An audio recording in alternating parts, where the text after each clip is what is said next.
بسم اللہ الرحمن الرحیم. لقد من اللہ علی المؤمنین اذ بعث فیہم رسولا من انفسہم یتلو علیہم آیاتہ ویزکیہم ویعلمہم الکتاب والحکمہ. یہ کتاب اشرط و قواعد لتزکیۃ النفوس، 10 قاعدے ہیں جو تزکیہ نفوس کے لیے کسی عالم نے لکھا ہے. وہ رسالہ ہم کو دیا گیا تھا، ہم نے اس کا ترجمہ کیا، اس کا تشریح کیا ہے. بہترین کتاب، اس کو میں نے اس کو جذبہ کا اصل وہی ہے. تو آج ہمارے پوتی کا ختم قرآن ہے، ابھی ہوگا، تو میں نے کہا اس کے پہلے تھوڑا سا اس کو بیان کر دوں. تیسرا قاعدہ، اول دوسرا تیسرا قاعدہ جو 10 قواعد لکھے ہیں اس میں تیسرا قاعدہ کیا ہے؟ تیسرا قاعدہ تلاوت قرآن کریم ہے تزکیہ نفس کے لیے. یتلو علیہم آیاتہ ویزکیہم، تلاوت کا خاص ربط ہے تزکیہ نفس سے، خاص ربط.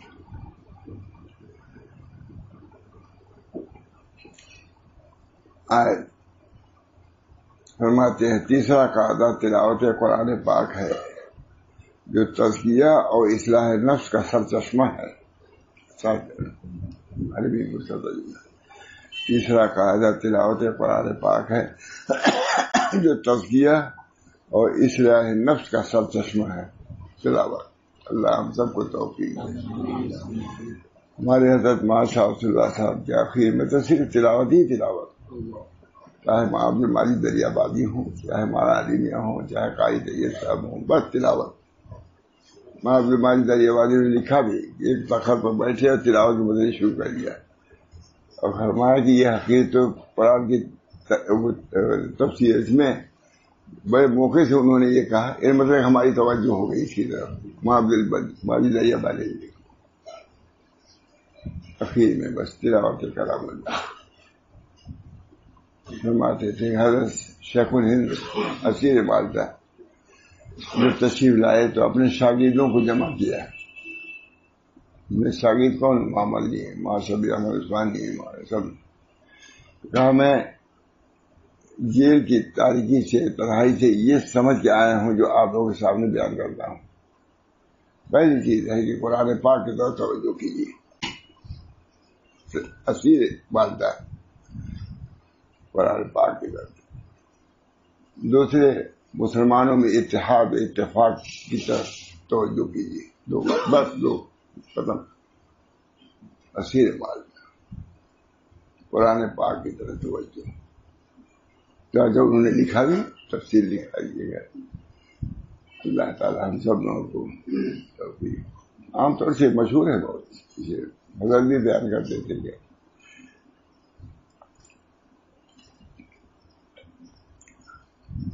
آیت کتنی عمدہ لکھا ہے مولا. لقد من اللہ، حقیقت میں اللہ تعالیٰ نے مسلمانوں پر احسان عظیم کیا ہے جبکہ ان میں انہی کی جنس سے ایک ایسے پیغمبر کو بھیجا وہ لوگوں کو اللہ تعالیٰ کی آیتیں پڑھ پڑھ کر سناتے ہیں. حقیقت میں اللہ تعالیٰ نے مسلمانوں پر احسان عظیم کیا ہے جبکہ ان میں انہی کی جنس سے، انہی کے یہ بھی ایک امتنان بطور امتحان کیا ہے. اگر دوسرے جنس کا آتا تو اس سے استفادہ ممکن نہ ہوتا یا کم ہوتا. انہی کے جنس سے، جن کو نہیں بھیجا، فرشتے کو نہیں بھیجا یا اور کسی مخلوق کو نہیں بھیجا. معلوم ہوا کہ باہم افادہ اور استفادہ کے لیے مناسبت کی بھی ضرورت ہے. ہم جنسی، اس وجہ سے طریق میں بھی اصلاح و تربیت کے لیے مناسبت کا خاص مقام ہے. مناسبت، اگر مناسبت ہے،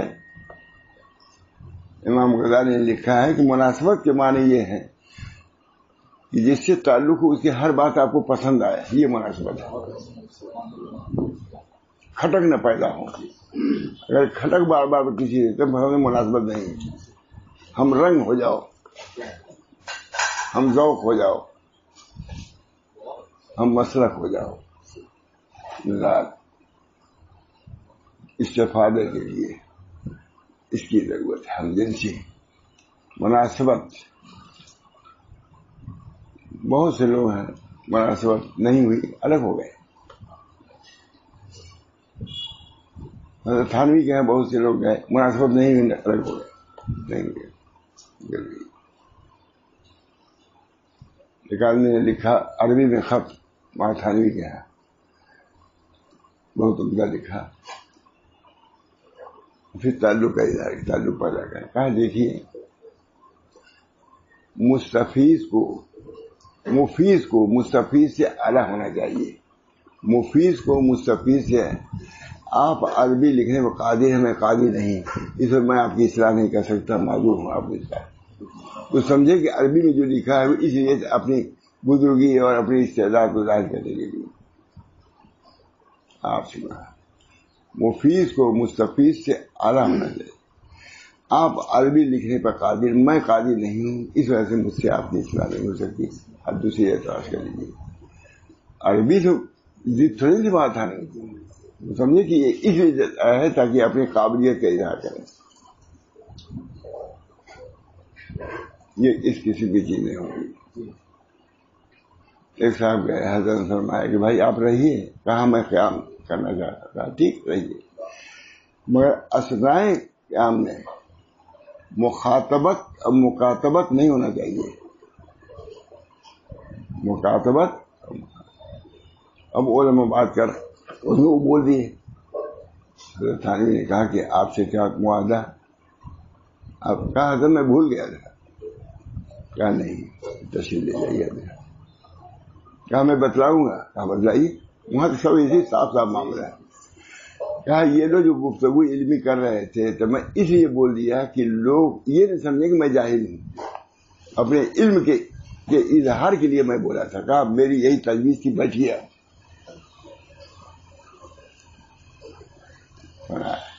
ان للعلم طغیان کمال المال. علم کے لیے بھی طغیان ہوتا ہے جیسے مال. دونوں کی نفی ہے، مال کی بھی اور علم کی بھی، استفادہ کے لیے. فرماتے ہیں حقیقت میں اللہ تعالیٰ نے مسلمانوں پر احسان کیا ہے، جبکہ ان میں انہی کی جنس سے ایک ایسے پیغمبر کو بھیجا جو ان لوگوں کو اللہ تعالیٰ کی آیتیں پڑھ پڑھ کر سناتے ہیں. فرشتہ آتا تھی، یہ بات نہ ہوتی. اور ان لوگوں کی صفائی کرتے ہیں. یہ بھی ہے، تلاوت کرتے ہیں اور صفائی کرتے ہیں. نبی صلی اللہ علیہ وسلم صفائی صرف تلاوت کا کام نہیں تھا، صفائی کا کام. لیکن اسی تلاوت کے ذریعے سے صفائی کرتے سب سے زیادہ. اور ان لوگوں کی صفائی کرتے ہیں، کتاب اور فہم کی باتیں بتلاتے رہتے ہیں. یہ اصلاح و تربیت کے بارے میں ایک چیز کی ضرورت ہے. کتاب اور فہم کی باتیں بتلاتے رہتے ہیں. سمجھیے بیوقوف آدمی کیا چلے گا فہم کی بات. چنانچہ جن چیزوں سے نفس کا تزکیہ ہوتا ہے ان میں سب سے عظیم چیز قرآن کریم یہ لے کر قرآن کریم. چنانچہ جن چیزوں سے نفس کا تزکیہ ہوتا ہے ان میں سب سے عظیم چیز قرآن کریم ہے، جو تزکیہ کی کتاب ہی ہے. لیجیے حضرت شاف الرحمان صاحب کے یہاں کوئی تصوف کتاب پیش کرتا تھا. حضرت تصوف ہے، ہر قرآن تصوف کی کافی مالی میں نے دیکھا بھی ہوگا. ہر قرآن کافی ہے. اور تھا قرآن پاک. اللہ ہم سب لوگوں کو قرآن پاک سے مناسب. اس زمانے میں 52 ضلع تھے یو پی کے. ہر ضلع کے لیے ایک آدمی تلاوت کرنے والا منتخب ہوا. ان میں سے ہم بھی تھے، لیکن ہم نے کچھ نہیں کیا. سب نے مانی کیا کیا حقیقی تلاوت کرو، اس سے کام بنے گا. بہت اس کا زور شور تھا. تلاوت حقیقی تلاوت. کب تک رسمی تلاوت میں رہو گے اور کب تک لسانی تلاوت میں رہو گے؟ قلبی تلاوت کب کرو گے؟ یہ حضرت کا جملہ تھا. رمضان میں تہجد کے وقت بھی تلاوت، نفل میں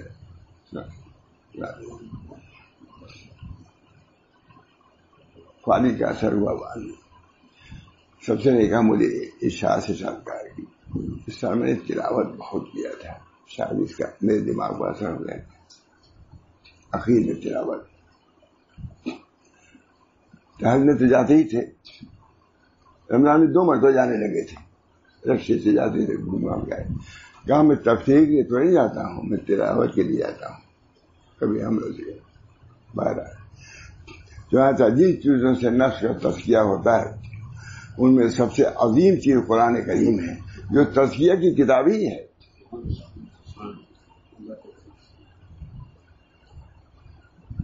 نغمہ سرمدی سنا کے ہمیں مست و بے خود بنا دیا کس نے. نغمہ سرمدی تراویح میں جیسا پڑھا جاتا تھا, حافظ صاحب سے کہا گیا کہ کم پڑھیے گا, کم پڑھا. ارے حافظ صاحب کہیے حافظ صاحب آپ کی طبیعت کچھ خراب ہے کیا؟ حافظ صاحب کی طبیعت خراب تھی تو کہا گیا. کہ نہیں حضرت, ہم سے یہ کہا کہ آپ کی طبیعت خراب ہے اس وجہ سے میں کیا مولانا جس وقت قرآن پڑھا جاتا ہے تو مجھے کوئی میری نہ بیماری نہ سب ختم ہو. ہمارے دونوں شیخ نقشبندیہ اور چشتیہ دونوں قرآن سے مناسبت رکھتے تھے. علامہ شاہ فضل الرحمان صاحب کہتے تھے کہ میرے پاس ہوریں آئیں گی, میں کہوں گا بھی قرآن پڑھنا تو پڑھو نہ, کیا ہو کوئی ضرورت نہیں. نقشبندی بزرگ تھے, وہاں ایک ملک میں گئے تھے, انہوں نے کہا ان کی بات کچھ کہیے ماشاء اللہ. میں نے بیان کیا, انہوں نے کہا قرآن سے ایسے ہی مناسبت, اور فرماتے تھے ان سے میں نے بیان کیا. بہت بڑے بزرگ اس وقت سب مجموعہ انہیں کی طرف, شیخ جو ہے جو پڑھا تھا انہیں کے پیر بھائی ہیں, مجلس میں آتے باقا. تو کہا کہ جب میں سجدہ کرتا ہوں ماشاء, انہوں نے خود کہا کہ بادشاہ فضل الرحمان ہے, ایک تو یہ تلاوت, دوسرے سجدہ. کہ جب میں سجدہ کرتا ہوں تو ایسا مانتا ہے اللہ نے مجھ کو پیار کر دیا ہے. بعد میں آگے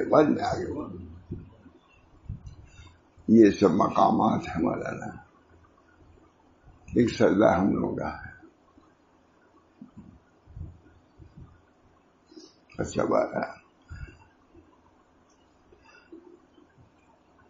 یہ بہت ہی جملہ پسند.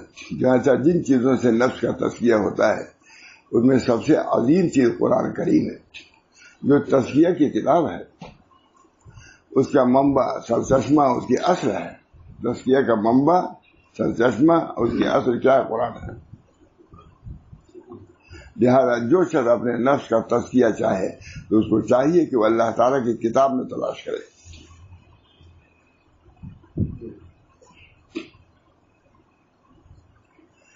قال ابن عباس لمن اللہ لمن اتبع القرآن اللہ یضل فی الدنیا. ابن عباس نے کہا ہے کہ اللہ نے زمانہ لیا ہے کہ جو قرآن کا اتباع کرے گا وہ دنیا میں گمراہ نہیں ہوگا. قرآن پڑھنا ہمارے ڈپٹی صاحب سے حضرت کہا تھا, سمجھ میں آیا کہ اگر قرآن بچے کو پڑھا دیا جائے تو کبھی گمراہ نہیں ہوگا. کہا ڈپٹی سے قرآن کی تعلیم اگر بچپن میں ہو جائے تو کبھی گمراہ نہیں ہوگا. بہت اچھا کرتا, پڑھتے ہی رہتے تھے قرآن ڈپٹی صاحب. اللہ نے زمانہ دیا ہے کہ جو شخص قرآن کا اتباع کرے گا لن یضل دنیا میں گمراہ ہے, ولا یشقی فی الآخرۃ, آخرت میں شقی نہیں ہوگا. دنیا میں گمراہ نہیں ہوگا, آخرت میں شقی نہیں ہوگا. ثم تلا ومن اتبع ہدایہ فلا یضل. پھر اس کے بعد پڑھا حضور نے کیا پڑھا؟ ومن اتبع. کبھی آج پڑھے ہو؟ کوئی نہیں جانتے ہی نہیں کہا قرآن کیا ہے کیا ہے. انہوں نے یہ ومن اتبع, یہ دلیل وہ نہ شقی نہیں ہوگا اور گمراہ نہیں ہوگا دنیا میں. اس کی دلیل آیت پر ومن اتبع ہدایہ فلا یضل ولا یشقی. جو میری ہدایت کا اتباع کرے گا تو گمراہ نہیں ہوگا اور شقی نہیں ہوگا. شقاوت سے نکلنے کے لیے قرآن کے لیے قرآن سے بات تعلق. یہ ماں کو بھی تھا, مجھے یاد آتا ہے بہت. قرآن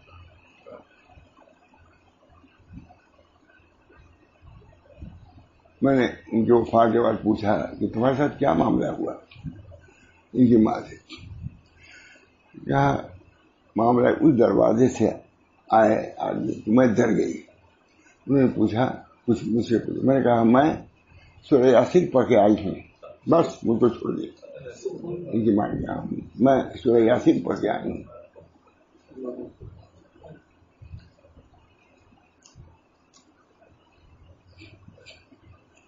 حضرت ابن عباس رضی اللہ عنہ سے ارشاد ہے متبع قرآن کے لیے اللہ تعالیٰ نے ضمانت لی ہے کہ وہ دنیا میں گمراہ نہ ہوگا اور آخرت میں شقاوت سے متصف نہ ہوگا. تو یہ آیت وَمَنِ اتَّبَعَ هُدَايَ فَلَا يَضِلُّ وَلَا يَخْشَىٰ. تو جو شخص میری اس ہدایت کا اتباع کرے گا تو وہ نہ گمراہ ہوگا اور نہ شقی ہوگا. بیان قرآن ترجمہ. اللہ تعالیٰ کے ارشاد ہے یا ایھا الناس قد جاءتکم موعظۃ من ربکم. اے لوگو تمہارے پاس تمہارے رب کی طرف ایک ایسی چیز آئی ہے جو نصیحت ہے. کل نصیحت یہی ہے, کوئی وظیفہ یہی ہے. تلاوت سمجھ کے ہو بلا سمجھے ہو, لیکن کچھ سمجھ کر بھی رکھنا چاہیے. حضرت کے دو وقت رکھو, تلاوت بے فہمی بلا فہمین وہ بے فہمین. امام محمد نے خواب دیکھا بما اتقرب یا رب العالمین بما اتقرب الیک, آپ کا تقرب میں کیسے دوں. ارشاد ہوا بے تلاوت کلامی. حضرت امام نے کہا بے فہمین اور بلا فہمین, سمجھے یا بے سمجھے. کہا بے فہمین اور بلا فہمین سب تلاوت. اللہ ہم سب کو توفیق.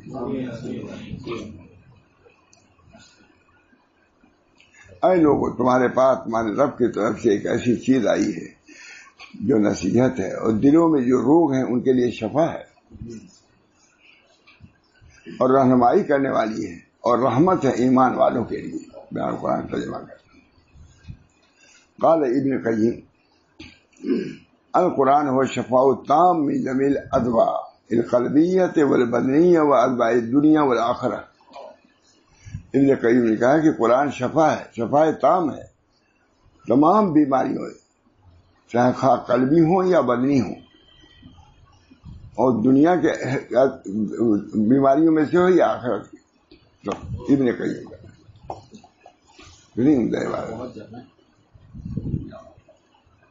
اللہ میں ابن قیم نے فرمایا قرآن شفا تام ہے. یہ شفا ہی نہیں, شفا تام تمام بیماریوں کے لیے, خواہ قلبی ہوں یا بدنی ہوں یا دنیاوی ہوں یا اخروی ہوں. اچھی کتاب ہے. آپ نے کہا تھا کہ پہلے بھیجنا ہم کو, تو بھیج دیا تھا. ہے بہت اچھی. کون پر یہ تصوف و سلوک کی جان. یہ کتاب کا نام ہے دستور السالکین. علماء کہتے ہیں کہاں سے چن کے لیا دستور السالکین. لقرب رب العالمین پورا نام یہ ہے, دستور السالکین لقرب رب العالمین.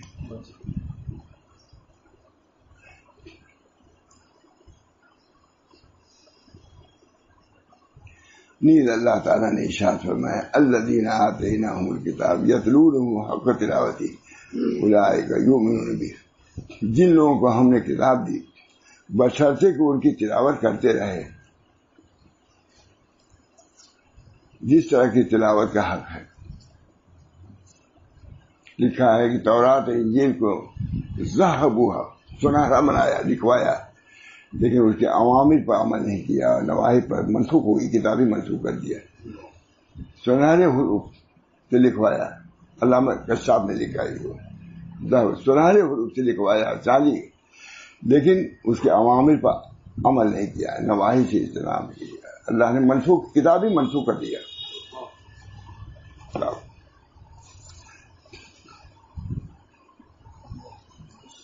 وہ اس کی تلاوت کا جس طرح کی تلاوت کا حق ہے ایسے لوگ اس پر ایمان لے آئے. حق کی تلاوت کا مطلب یہ ہے کہ اس کو پڑھا جائے, حفظ کیا جائے. دیکھیے کیا عمدہ لکھ رہے ہیں, کہ وہی مفسرین لکھ رہے ہوں کتاب والے. حق تلاوت کا مطلب یہ ہے کہ اس کو پڑھا جائے. اپنے طاقوں کی زینت نہ بناؤ بلکہ دل کی زینت بناؤ.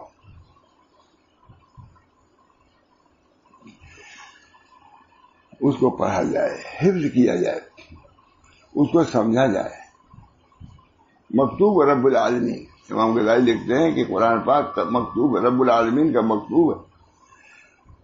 جب تمہارے گھر کے کسی کا خط آتا ہے فرماتے ہیں تم اس کو پڑھواتے ہو, نہیں پڑھ پاتے تو, اور یہ بھی کہتے ہو حاشیہ بھی دیکھنا کوئی اور چیز تو نہیں لکھی ہمارے لڑکے نے باپ نے. بنسبت بھی دیکھتے ہو, قرآن کے ساتھ یہی معاملہ رکھو, سمجھو اس کو کیا چاہتا ہے خدا.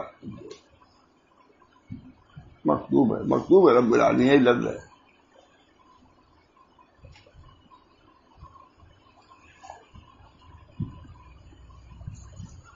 حق تعالیٰ حق تلاوت کا مطلب یہ ہے کہ اس کو پڑھا جائے, حفظ کیا جائے, اس کو سمجھا جائے, اس میں تدبر کیا جائے, اس پر عمل کیا جائے. اسی طرح صحابہ کرام اور تابعین نے تفسیر کیا ہے. یہ سمجھ قال ابن مسعود کل رجل, حضرت عبداللہ مسعود نے فرمایا کہ ہم میں کا کوئی جب 10 آیات سیکھ لیتا تھا جب تک اس کے معانی سمجھ نہ لیتا, اس پر عمل کر نہ لیتا, آگے نہ بڑھتا ہے.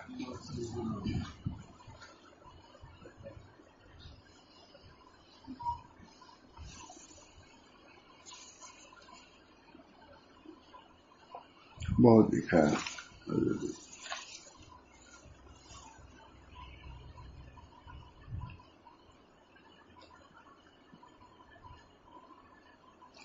تلاوت قرآن بلا فہم معنی کو بھی علماء کرام نے موجب اجر و ثواب قرار دیا ہے. جہاں ہمارے بزرگوں نے تلاوت کے خاص توجہ, ایک منزل تو پڑھتے ہی تھے. کبھی فرماتے تھے کہ آج ہم نے کل والی بھی منزل پڑھ لیا. ہم تو کہتے تھے کہ کل والی بھی ہم نے منزل آج پڑھ لیا ہے. اور جس دن کچھ خفگی نظر آتی تھی تو ہم لوگ سمجھ گئے آتے تھے کہ آج تلاوت کر نہیں پائے. جو ایسے کہتے تھے کہ سب اجتہاد میں تلاوت بھی نہیں کر سکا. ایک منزل تلاوت کا شرف تھا, چاہتے تھے تلاوت. اللہ ہم سب کو جو ہم لوگوں کا جن سے تعلق ہے اس سنت پر. اور دوسری چیز اب رابعہ, چوتھا قاعدہ حضور صلی اللہ علیہ وسلم کو اس وقت یہ قرآن کی بات یہ لقد کان تم لوگوں کے لیے بھی, یعنی ایسے شخص کے لیے جو اللہ تعالیٰ سے روز آخرت سے ڈرتا ہو اور کثرت سے ذکر الہی کرتا ہو, رسول اللہ صلی اللہ علیہ وسلم کا ایک عمدہ نمونہ ہے. ان کو اس میں بھی تم آزاد نہیں, قرآن کی نبی کو پیش نظر رکھو. اس میں بدلا دیا کہ اس کے ساتھ ساتھ اس کی بھی ضرورت ہے, صرف تلاوت نہیں بلکہ اس میں بھی حضور کی اسوہ کو پیش پہ نظر رکھو. اتل ما اوحی من الکتاب, آپ سے آپ تلاوت کیجیے, کتاب سے نبی کو حکم رہا ہے.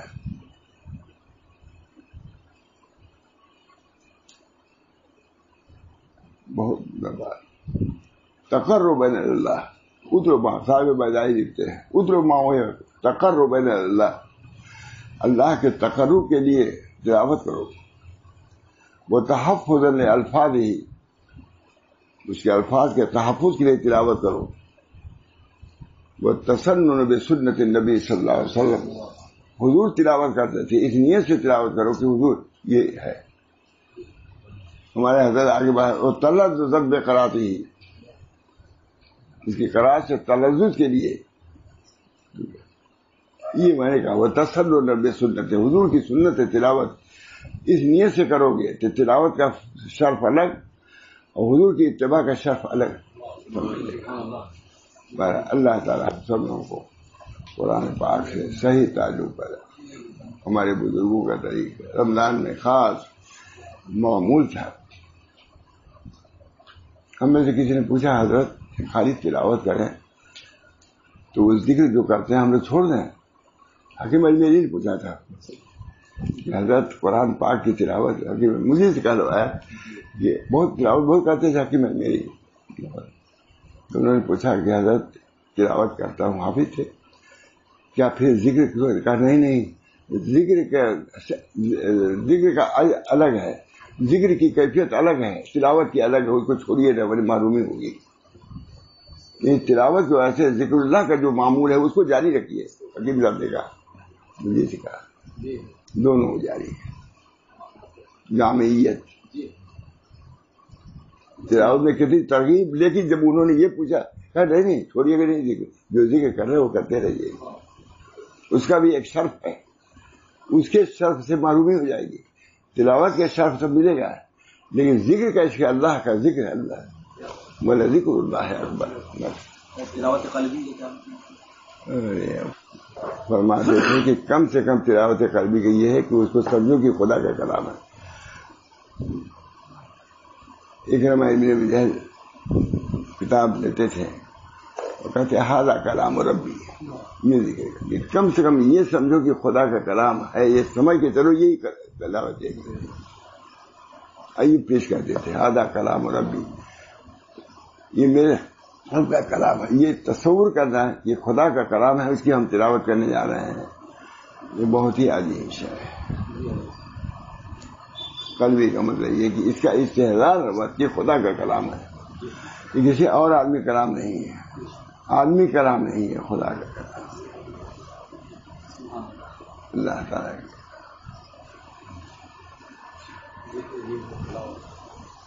کہاں آئے کہ حقیقی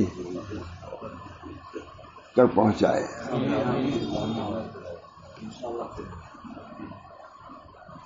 یہ بھی ایک انداز تھا کہ بھائی یوپی میں 52 ضلع ہیں، ہر ضلع کے لیے ایک آدمی حقیقی تلاوت کرنے کے لیے تیار ہو جائے. تو نام ہمارا بھی لکھا گیا، لیکن اب تک کیا نہیں ہم نے. دعا کیجیے ہو جائے. ہم اور عمر میں کیا کیا کہ نہیں کیا کچھ پتا نہیں. تلاوت کرام اللہ کی تلاوت، وہ مجلس میں واضح تلاوت ہی کرتے رہتے تھے، کئی کئی رکوع پڑھتے چلے جاتے تھے، کئی کئی حافظ تھے. اللہ یاد آ رہی ہے نا. باللہ من الشیطان الرجیم، بسم اللہ الرحمن الرحیم. قل هو اللہ احد اللہ الصمد لم یلد ولم یولد ولم یکن له کفوا احد. بسم اللہ الرحمن الرحیم.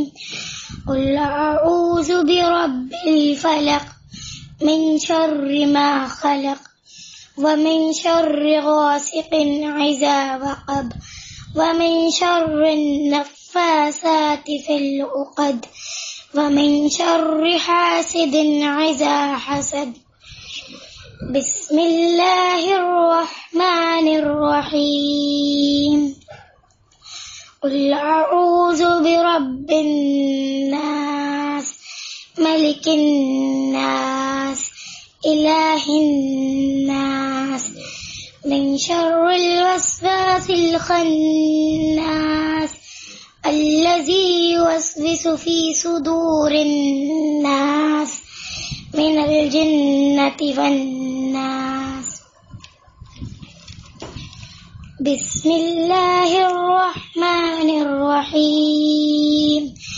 الحمد للہ رب العالمین الرحمن الرحیم مالک یوم الدین ایاک نعبد وإیاک نستعین اهدنا الصراط المستقیم صراط الذین أنعمت علیہم غیر المغضوب علیہم ولا الضالین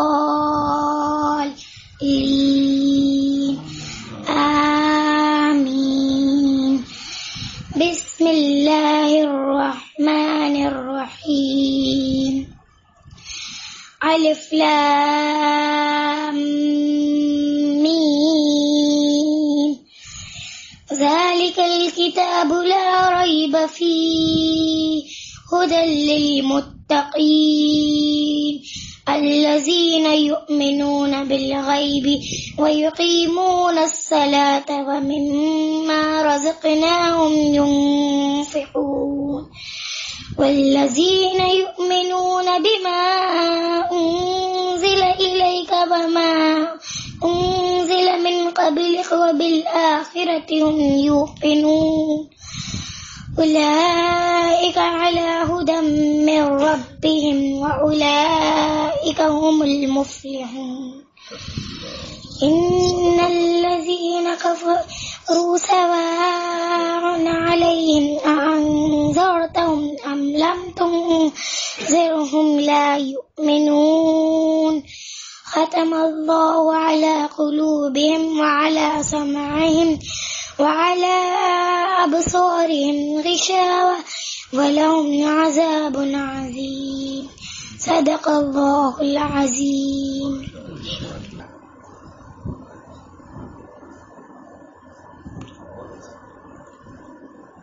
ختم قرآن دعا قبول ہوتی ہے. امام بخاری نے لکھا ہے کہ ختم قرآن پر وہ قبول ہوتی ہے. اس وجہ سے لوگوں کے ذہن میں آئے گا کہ بخاری کے بعد بھی قبول ہوتی ہے دعا. ان کا یہ ارشاد ہے کہ ختم قرآن پر دعا قبول ہوتی ہے. سب کے ذہن میں آ گیا کہ بخاری کے بعد بھی دعا قبول ہوتی ہے نا. لیکن جتنا اس کا اہتمام ہوتا ہے اس کا اہتمام نہیں ہوتا دعا قبول. بہرحال ہمارے لیے بہت زیادہ الحمدللہ ختم ہوا قرآن ختم ہوا. بہت شوق سے بہت محنت کیا ہے تاکہ آپ لوگوں کے سامنے سنا دیں. نہیں ماشاء اللہ اللہ تعالیٰ ان کو اچھا رکھے اور قرآن پاک پر تو پڑھنے کی پڑھانے کی سیکھنے کی سکھانے کی توفیق ہم سب کو ہمارا سلسلہ یہی ہونا چاہیے. سب سے بڑا سلسلہ ہمارا یہی ہونا چاہیے. ہم لوگوں کو اسی پر رکھا ہے حضرت نے. اللہ تعالیٰ اسی پر قائم و دائم بھی رکھے. اب تلاوت پر رکھنا یہی ہے. تو قرآن پاک کی تفسیر بہت پڑھایا حضرت نے ہم لوگوں کو. بہت کشاف بھی پڑھایا, روحانی پڑھایا, جلالین جو ہے مدارک پڑھایا. پوری نہیں, بس ان کو شوق تھا کہ کشاف بھی پڑھ لو. روحانی کا مقدمہ پڑھایا, بہت مشکل ہوتا ہے. اللہ تعالیٰ ہم سب لوگوں کو قرآن سے خاص تعلق نسبت تمام خیرات اور برکات کے ذریعے یہی ہے قرآن پاک. اب سن لیا آپ مضمون بھی سن لیا. اللہ تعالیٰ ہم سب کو توفیق دے. گھر میں بھی قرآن کا پڑھنا پڑھانا جاری رہے. اس کے برکات ہم لوگوں کو ملتی رہے.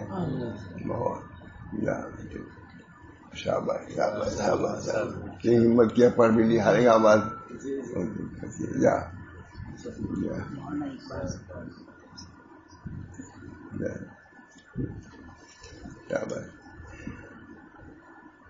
ویسے بھی دعا تھوڑا سا کر لیا. کیا گیا دعا؟ اللہ تعالیٰ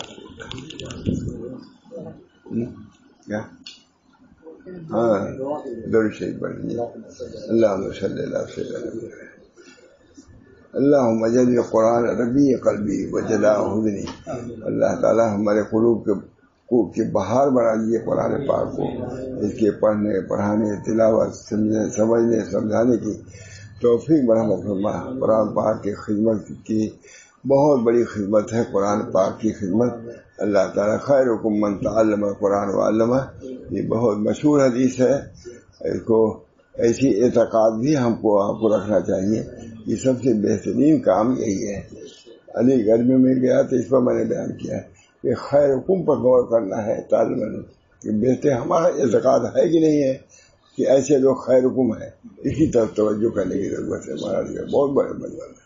اللہ تعالیٰ ہم سب لوگوں کو قرآن پاک سے مناسبت تعلق اور اس پر عمل کرنے کا داعیہ اور جذبہ اپنے گھروں میں اس کو جاری رکھنے کا شوق اور ذوق جتنا ہوگا انشاءاللہ کی رحمت اتنی نازل ہوگا. ربنا یا اللہ یہاں ان کو ان کے والدین کو ان کے تمام سب کو ہم سب کو قرآن پاک کے فیض برکات سے مالا مال فرمائے. ربنا تقبل منا انک انت السمیع العلیم برحمتک یا ارحم الراحمین.